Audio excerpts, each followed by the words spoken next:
All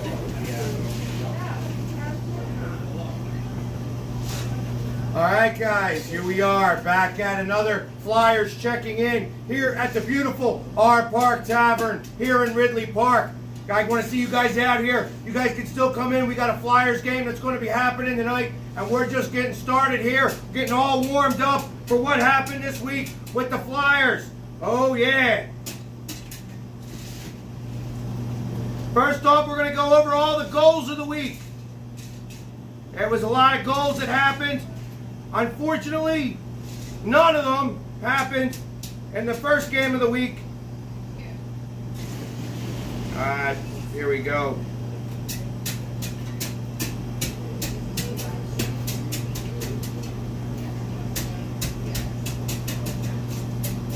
Let's try it one more time.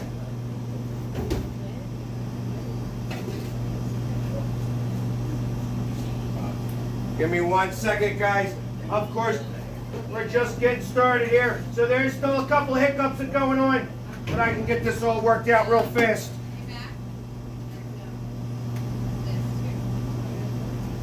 We got all the goals put out this week by the Flyers. Unfortunately, hey, I was at the game on Thursday against the Devils. It was a tough game to go to, but we had a good time nonetheless. I brought a couple of friends there with me. Come on. There we go. Now we're getting heated up here. We're cooking with gas now.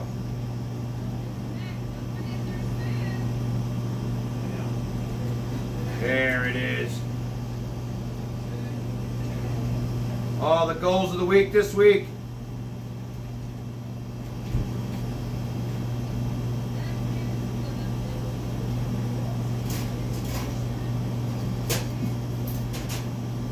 Of course, it's going to give me a little bit of a hard time. One more time here, and then if not, we'll just keep moving forward.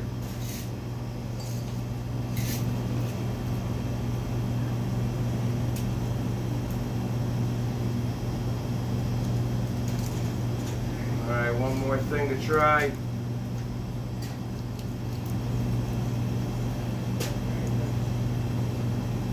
Let's try with this one here. All right. So, anyways, so it's not going to work for me. We're going to go ahead and keep moving forward anyways.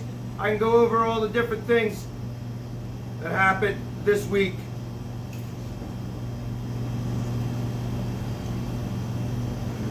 There we go. So, the Flyers started out this Thursday against the Devils. I happened to be there, was right around the front of the rink. You know, I was doing everything I could to get the Flyers hopping, and they just were not ready. Yeah, they didn't bring it, you know, on Thursday. They lost 5-0 to the Devils. The Devils scored in the first 13 seconds of the game, which is a real tough one. You kind of got a feeling right then and there, but they battled. They only scored 1 goal in the first period. They scored 1 goal again in the first minute of the second period, and then in the first minute of the third period, they scored a 3rd goal, and then 4th and 5th one. They pulled Elliott that game, but the Flyers did. They just couldn't solve their goaltender. It was a lot of shots on net, but they just could not get one past him. The shots on goal for that game was 46-19. 46-19, 46 shots on net. I think in the third period alone, that there was close to 20 shots on net, and they just could not get anything in that net at all. And they were skating around doing their thing, and it seemed like every time New Jersey went down the other end of the ice, because they only had 19 shots, to score 5 goals on 19 shots is not the best performance from Brian Elliott. Like I said, he got pulled after 4 goals. Lions came in, and he gave up a breakaway. Again, the defense wasn't there. It was Gostisbehere's first game back. He did not do the best there, I would say. It was a little bit of a tough time for him, knocking off that rust. A couple of giveaways and things of that nature. So it really kind of made things a little bit difficult all the way around. The power play, they went 0 for 4 on the power play. Power play definitely has not been doing so hot as of late.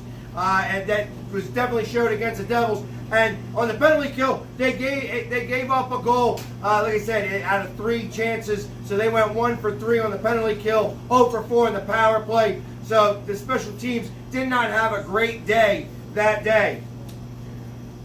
Then they had a day off and get themselves ready. They had to put that in the rearview mirror, and then they went down to Washington, down to go see the Washington Capitals, who at the time was the #1 team in the NHL. And they decided to bring their skates that day. So they really took it to the Capitals. They started early, which is not something that the Flyers have been known to do as of late. And they scored a goal within the first 5 minutes of the game. I think at the end of the first period it was tied 1-1. They got a power play goal. They went 2 for 5 on the power play. That game was 7-2. And the goals that were scored, they had 2 goals by Coots. You know, Giroux had a 3-point game. In fact, his final goal, that was a power play goal, was his 800th career point.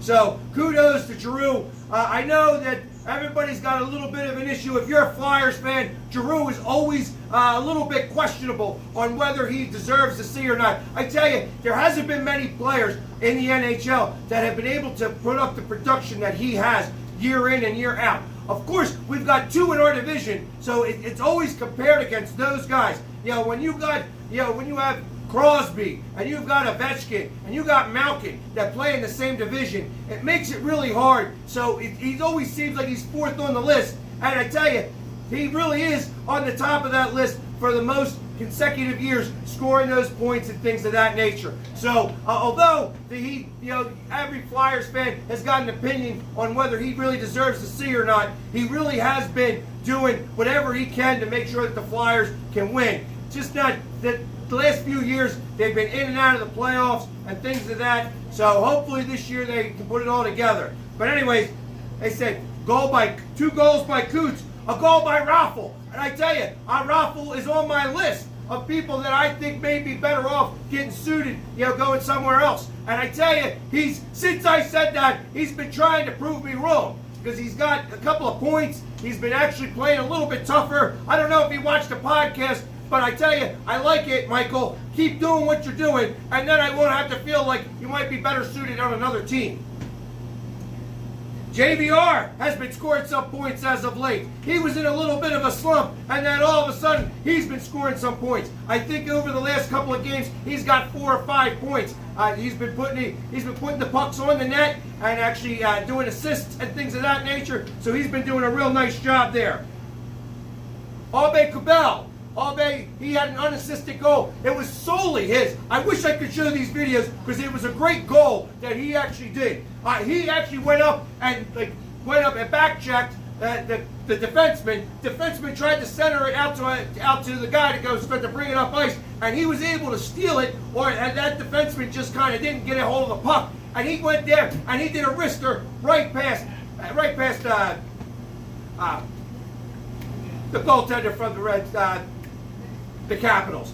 And I tell you, he hasn't been doing so well. Like I said, they gave up 5 goals to the Islanders last night. So there's something going on with the Capitals right now. But they did take up 7-2. And with the last goal being a power play goal by Giroux, his 800th career point. So kudos to him. Like I said, Konechny had a goal and a couple of points.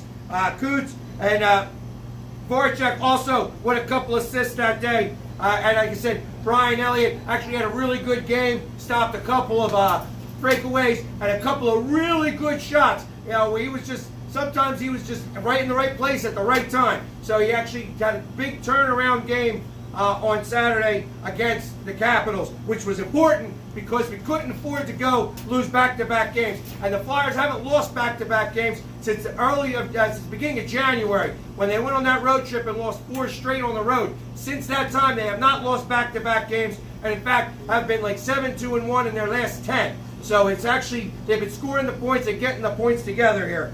So after losing to the Devils, I said, every once in a while you have a stinker, and that happened to be on a day that I was there, which is I'm not the best because I don't like talking to Devils fans and then having to hear, oh wow, we scored 5 goals on you.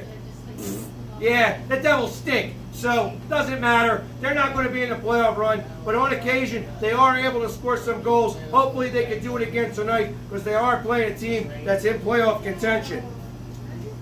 The next game after that, last night, was against the Panthers, the Florida Panthers.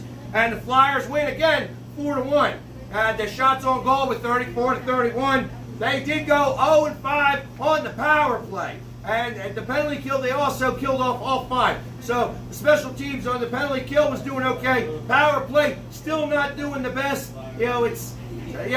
When they were scoring against Washington, they scored in the first 10 seconds of the power play on a great one-timer shot by Couturier. And then on the second one was a 2-man advantage against Giroux, by Giroux. So, like I said, the power play hasn't been the best. It's been 2 out of the last 14 last week. So, and that's really only good for 14%, really. But anyway, the goal scored by for the Panthers, against the Panthers. Provorov. Again, they had a little bit of a slow start. The Panthers scored in the first 4 minutes. I think it was the actual first shot. Carter Hart was back in net again, and he got a little bit of the rust all shaken off in that first shot on goal. They got one past him, and he was then solid after that. Didn't even look like he had missed any time. So he was able to keep them at bay from there on out. So like I said, they scored in the first 4 minutes, and then after that was able to come around. They think they tied it up,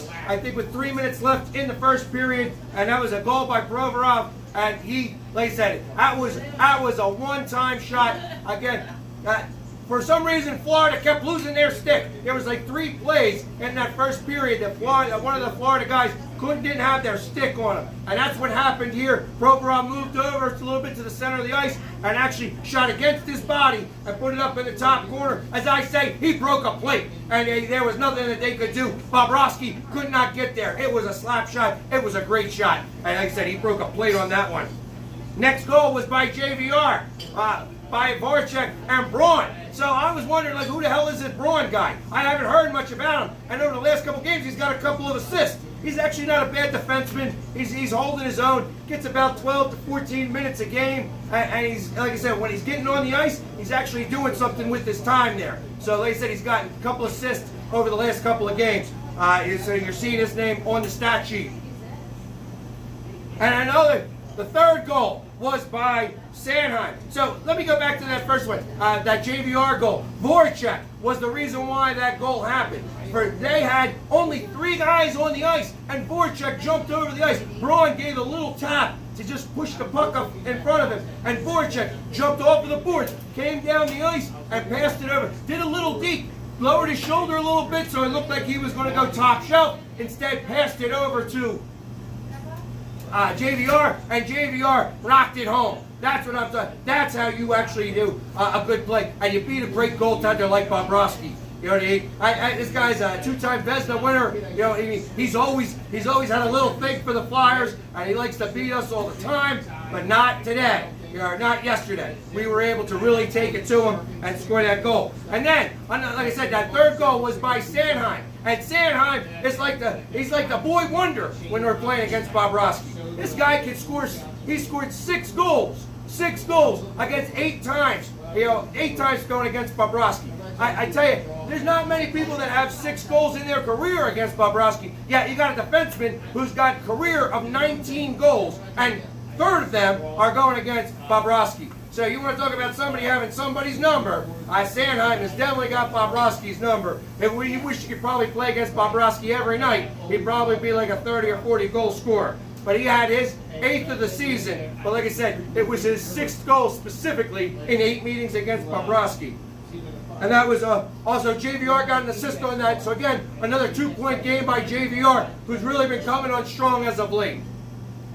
And the last goal was a shorthanded goal, but also an empty net goal. And it was also about 200 feet by Giroux. They almost were able to do a wraparound on that shot, and it just did not go in. I guess he lost the handle of the puck, and it just popped out to Giroux. Giroux shot it all the way down, 200-foot empty net goal, and that was the end of the game, 4-1 by the Flyers. So they really did do had a pretty good week after, and they came back around after going to that Devils game. And like I said, being at that Devils game was tough. That was a hard thing to do. I'm an excitable guy, and I was having a hard time, yelling at these Devil fans to get down in front and things like that because they were getting up on the goals that they were scoring all the time. And for us, that's not how I like to watch a hockey game. I like to see us score some goals. Didn't happen that night. We got shut out, and that happens sometimes. And I kind of feel like that was a little bit of a letdown from Detroit. Detroit is a really bad team, and that Flyers didn't have the best game. That was last Tuesday, up against the Detroit Red Wings, or last Monday against the Red Wings, and it kind of carried over. You got 3 days later on that Thursday, and it just didn't quite. They just didn't bring it. They didn't bring the intensity. Even though they got 46 shots on net, they were right at the goalie and a lot of the breadbasket stuff. So, and those are the types of shots that a goalie can make, and that's what happens sometimes. But anyways, let's go over some of the details of the week. Like I said, the shots on net by the Flyers were 46-19 against the Devils. We got outshot, which is not something that happens very often. Against the Capitals, they beat us by one shot, 26-27.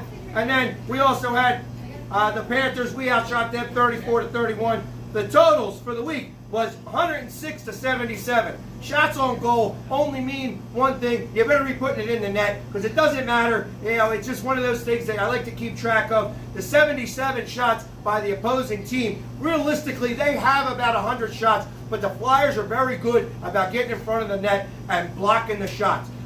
Konechny against the Panthers had 5 blocks. 5 blocks. Usually you're hearing about Head doing that, or one of the defensemen getting in and breaking up those shots. Provorov is really good at blocking shots. Coots is also real good at getting in. You don't typically want Konechny to get in the middle of those shots, and he was hurting. He was feeling it every time. 5 shots. When you block 5 shots with your ankles start to hurt, and he definitely had some bruises on his leg after that game. Again, the penalty kill wasn't the best. 0 for 4 against the Devils. 0 for 5 against the Panthers. The Capitals, I know we went 2 for 5. That's 14% for the week. We are going in the wrong direction there. We had a 19.5% on the power play. This did not help our cause there. So we need to be able to start to step it up on our power play. When we got the man advantage, we're moving the puck around okay, but we aren't able to get that quality shot on net, and it's time that we start to really get involved and start to push forward ahead to that. On the penalty kill, we did kill 10 of 12. That's an 83%. That is a little bit above our average. Letting up only 2 power play goals, 1 against the Devils, 1 against the Capitals. That's all right. None against the Panthers. The Panthers aren't very good at the power play anyways. They are a very good running gun team, though. In the middle of the second period, towards the end, they actually were starting to really move their legs and getting the Flyers to play in their type of style, which is a lot of running gun type of style. So if you liken it to basketball, where like fast breaks, similar, that's exactly how the Florida Panthers like to play. They like to do a lot of fast breaks. And the Flyers had to slow down the puck, and they were able to at least get out of that period with no goals. And in the third period, the Panthers just did not have anything left in the tank. And they were, towards the very end of the game, they were trying to make something happen. And like I said, Giroux iced it up with about 2 minutes left to go in the game. So, we outscored our opponents 11-8 for the entire week. That's good. Look, especially when you're down in your first game of the week, 0-5. 5 goals. That is not so good. So we were able to make up that 7-2 against the Capitals, and then 4-1 against the Florida Panthers. We're going to see Florida again in a couple of days. So it's one of these things. And Florida is definitely, right now, they're not in the playoff hunt. They're just outside the playoffs, but they're switching off and on with Toronto, who's got the 3rd seed in the Atlantic Division.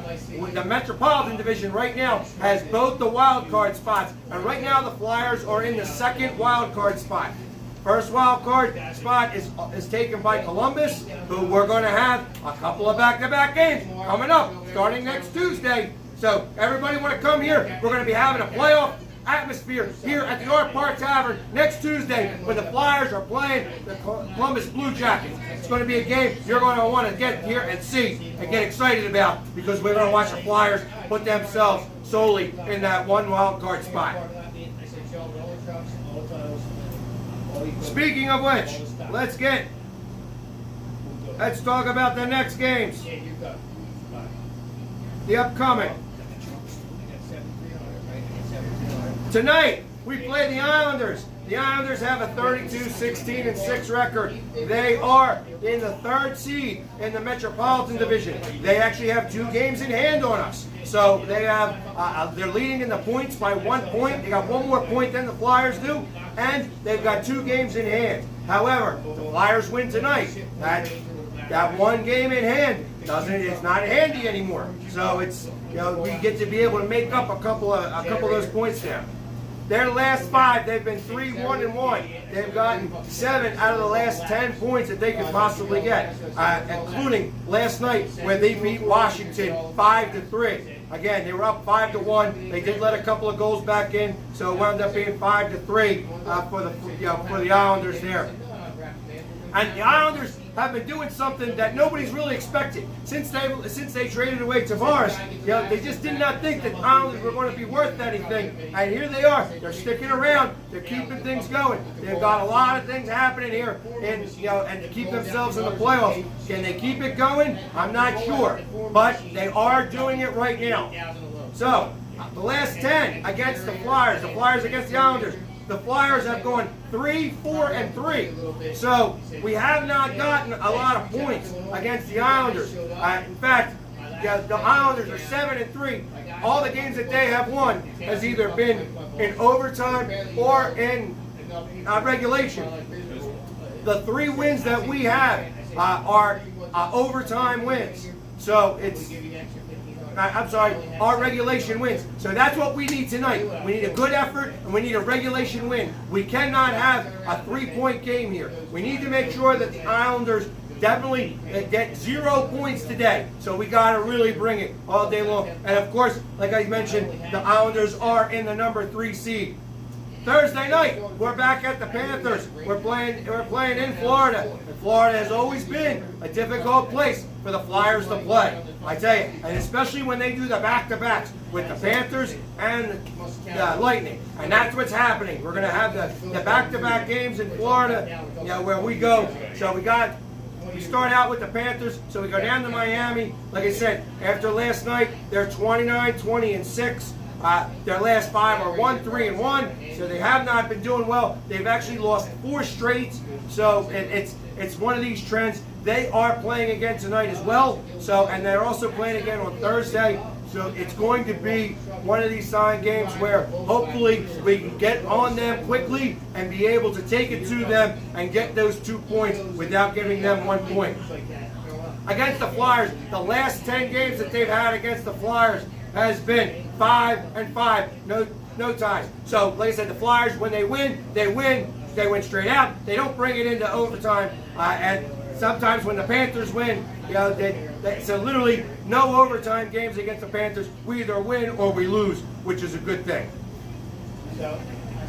Following Saturday, and now we got an extra day out in Florida, which I'm not a big fan of because for some reason I just don't think that the Flyers are very good about spending some time in Florida, but they're going to be there against the Tampa Bay Lightning. And Tampa Bay is on a little bit of a hot streak. They've won their last 7 games in a row. So the last 5 is 5-0, but they've won 2 more games on top of that. So the Tampa Bay Lightning is getting into their groove. They're starting to move, and they're definitely a playoff team. They're actually number 2 in the Atlantic Division behind Boston. And Boston had a real tough game against the Detroit Red Wings. They lost 3-1 last night. So it may be by the time that this game actually happens that Tampa Bay is going to be in the number 1 spot, depending on how Boston's doing. Like I said, 36-15-5. They've won their last 7 games. The Flyers are 3-4-3. So when you look at that means they're 3-7. The Tampa Bay has always been a little crawl. they've been up, they've got our number, but they don't have it so great. It seems like every game that we play against Tampa Bay is always a 1-goal game. They beat us 1-0 the last time. It was 7-6 the time before that. It was 5-4 the time before that. And then we go into the overtime games and such like that. So it's always tight when it comes to Tampa Bay, but sometimes they're able to get us. Obviously, 3 of their wins, they're 6-4. 3 of those wins have been overtime games. So, like we said, we're 3-7 against them. But if we had won those overtime games or those shootout games, it could be a much different thing. And then we start our back-to-back against Columbus. That's a home-and-home against Columbus where we go. Columbus is going to be the one team that we are going to go compete against. And they got rid of Bobrovsky, and everybody thought that they were going to fall off the face of the earth. But that's not the case. They got a new goaltender, and his goaltender is actually pretty good. I can't tell you his name, Vasilevsky or something like that. It sounds like he's another Russian kid, but he is the real deal. He's got like a 2.53 goals against average. He's got like a 9.23 save percentage. Those numbers are Vezina Trophy numbers. Now, can he keep it up? I tell you, he does not have the team in front of him that I think that he can do that. I believe that they may be peaking a little too soon and that they'll fall off towards the end. Maybe the Flyers can get them started in that direction when this back-to-back game, like I said, that starts Tuesday the 18th. So next Tuesday, we're going to be starting the back-to-back against the Blue Jackets. Come out to the R Park Tavern to come see what's happening here. So, like I said, this is what we got coming up. As you can see tonight, I'm wearing like an old school jersey. I'm wearing Peter Zezel. Yes, may he rest in peace, Peter Zezel. And for all you old heads, the ones that was in Youngblood, that's right, he was in that one. He was on the Flyers for a little while when he played, and he was part of the Pretty Boy Club with Rick Tocchet and Peter Zezel. That's when all the girls would come out because I loved those two guys. That was back in the 80s. He was on the 85 team, was on the 87 team. Played with my guy, Tim Kerr, who still, I believe, holds all the records for the Flyers for the most power play goals in the season with 28. Brian Propp, Dave Poulin, all of those guys were a part of that team. Peter Zezel, I've had this jersey for a long time. It's getting a little tight on me because I've grown a lot since I got this jersey back in the 80s. But I don't get rid of my jerseys. And like I said, I had to give some love to Peter Zezel.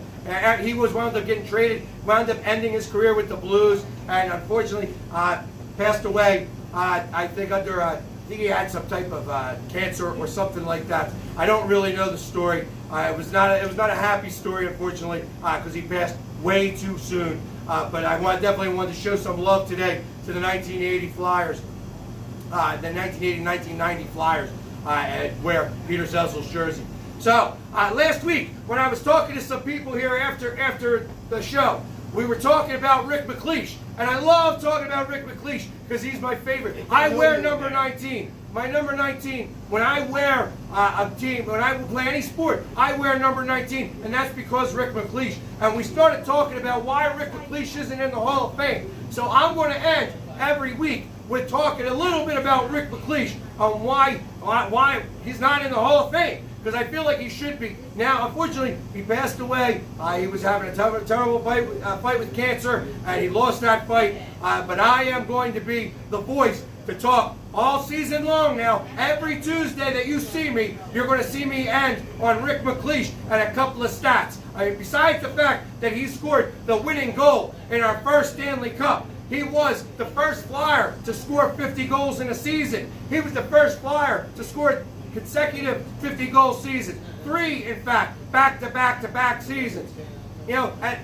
My favorite memory of Rick McLeish wasn't even as a Flyer. He was playing against the Flyers as a Penguin, and I hate the Penguins. I hate the Penguins like I hate the Cowboys. That's like that same level of hate. And he was a Penguin, and I watched him. He didn't even touch the puck. It wasn't his goal, but he won the face-off and knocked it back to the defenseman. And then he did this wild jump. Like he went and blocked in front of the goalie. I think the goalie was Pete Peters, or maybe he was even Wayne Stevenson.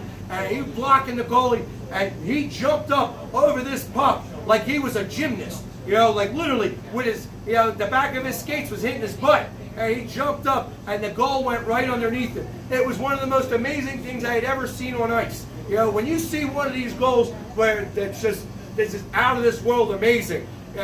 That's why I couldn't help but still be a fan of Rick McLeish, even though he played for the hated Penguins. But that time, I didn't hate them as much because we beat them all the time. I mean, did like 14 years where we beat the Penguins. They could not beat the Flyers at all. So it was one of those things where I didn't really care. I didn't have the hate that I do now. Since Sidney Crosby and Malkin are there, I don't like the Penguins anymore, and I'm not a big fan of them. They made a pretty decent trade to be able to stock up their team for the playoffs. And if everything works out kind of right, we could be the number 3 seed, and we'll be playing the Penguins in the first round of the playoffs. And that's going to be a bloody war. A bloody war. I think whoever we wind up, if we wind up with the number 1 wild card or the number 2 wild card, we're either going to be playing Washington, Boston, or Pittsburgh. And I tell you, those 3 series are going to be ugly series for each team. It's going to take a toll because we like playing against Boston. Boston kind of likes playing against us. We've got their number as of late and haven't been able to take them. Marchand with that little fluke and couldn't get that, when they were going down on at the overtime, and he just went right over the puck. Didn't even pay attention and moved the puck just a hair. Game over. Marchand, you suck. That's what I like. So those types of games, that's what playoff hockey is going to be about, and we're going to be getting ready for it. It's time to start now. Like I said, as last week, the next 6 games that we have, 5 of them, right now, the Florida Panthers are not in a playoff spot, but they are only 1 point behind Toronto, so they're vying for a playoff spot. All of these games are playoff games, and this is the month of February is a very tough month. Once we get into March, we do get a couple of easier games, or get late in February. I think we play San Jose, and we play Anaheim, so we got a couple of these games still. Vancouver, where they are against some of the dregs of the West, where we got to make sure that we just get there and push, make sure that we get our wins and get our 2 points and come home so that we don't lose ground, because every game is going to matter from here on out.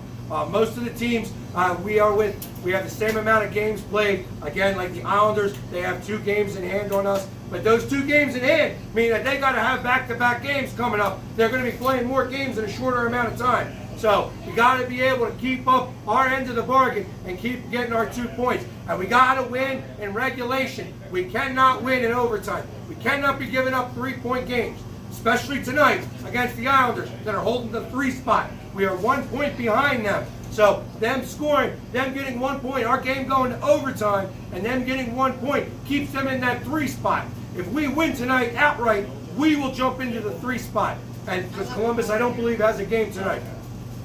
So, again, guys, like I said, thank you for paying attention to me today and watching this. I'm going to make sure that we get the videos working for the next time around. Like I said, I like showing all the goals every week that they score, that the Flyers score. So we're going to be showing those goals. I actually got a couple of new things that I'm going to show you, how we score the goals. We're going to show you the guys' faces so that you know who they are, because it's hard to tell with all these new names and such like that. If you ain't paying attention, back in the 80s, you knew the guy's face because you saw them all the time. You don't see these guys as much anymore. So I want to make sure that we show them to you. And we're going to show you these guys. Like I said, you should know what Coots looks like. You should know what Giroux looks like. You should know what Voracek looks like. But everybody else, Niskanen's a new player. He was a Washington Capital before. So, you don't know what he looks like. You don't know what Lawton looks like. You might know what Travis Konechny looks like because he's, like I said, he was an all-star. But these are the guys that are making up your team, and they're not household names yet. But don't worry, when we get in the playoffs, they're going to be able to do their thing. So again, I'd like to thank everybody for coming out to me, coming out to the R Park Tavern, and come see us next week. Next week, we take on the Columbus Blue Jackets, and we're going to be right here. I'm going to be doing another show, and we're going to be getting real excited about that and watching that. And if you have a chance to still come out tonight, in between the periods, we're going to be doing Flyers trivia for a couple of giveaways. So definitely come out and see us. It's $2 Tuesdays here at the R Park Tavern. So all domestic bottles are $2, and we're going to be able to get drunk, watch some Flyers hockey. Oh yeah, so let's go Flyers! Yeah!